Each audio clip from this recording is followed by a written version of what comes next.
from Utah.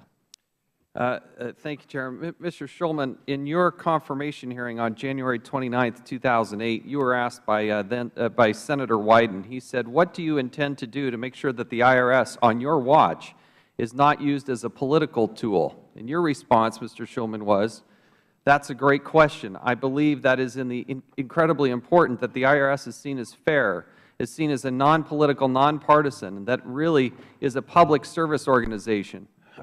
I would be a public servant serving all American taxpayers and really the government," end quote.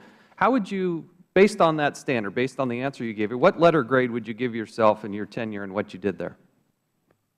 Look, I tried every day to be a good leader and public servant. I'm asking you for a letter grade on your assessment of how you did there. There was clearly a breakdown in our determinations process. I know what you know letter grades are. You don't.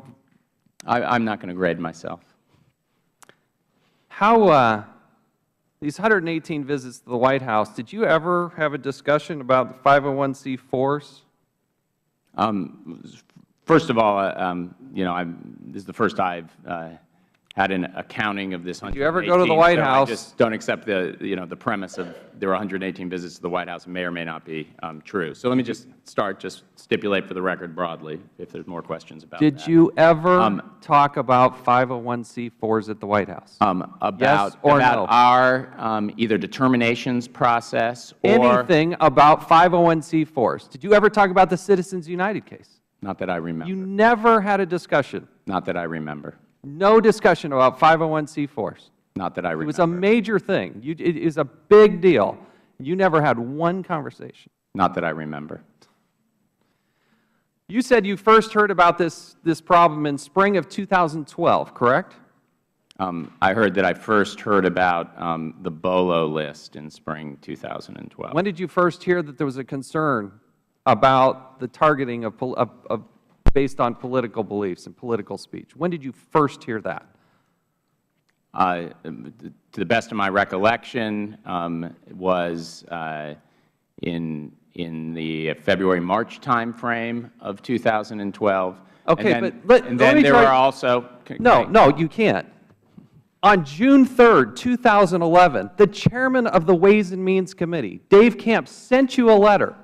June of 2011, second paragraph. Now, without no warning, the IRS appears to have selectively targeted certain taxpayers who are engaged in political speech. And he goes on.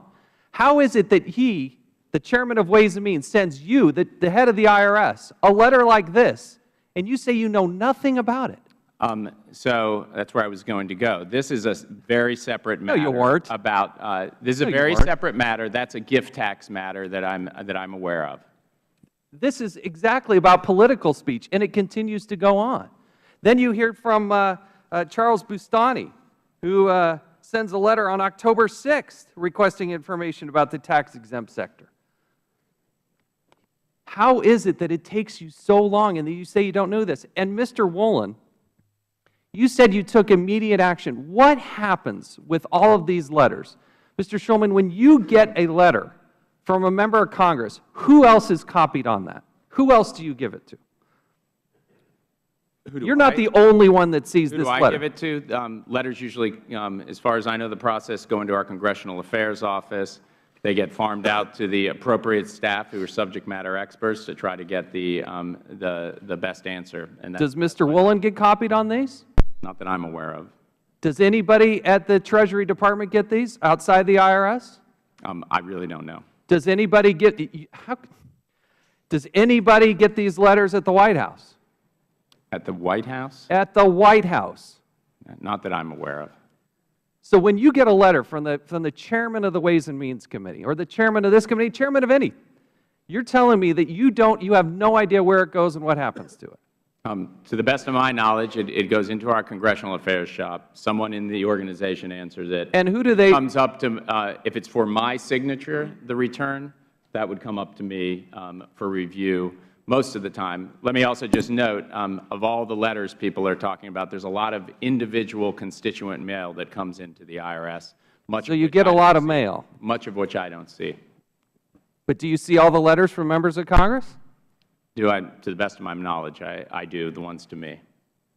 So you got 132 members of Congress. The House Let me and actually Senate. repeat. If it's something that someone else is going to take care of, I might not have seen it. But the ones you're referring to, Mr. Bustani's, Mr. Camp's. Mr. Hatch, the 12 senators, did you see that letter? Yes. When he says this was a lie by omission, how do you respond to that? My belief is that, well, first of all, the letter in question was not under my signature. And second He's of made all, a fairly second serious of all, charge. I want to know what you think of this idea of lie by omission. I disagree with it. Yield back. And that will have to conclude.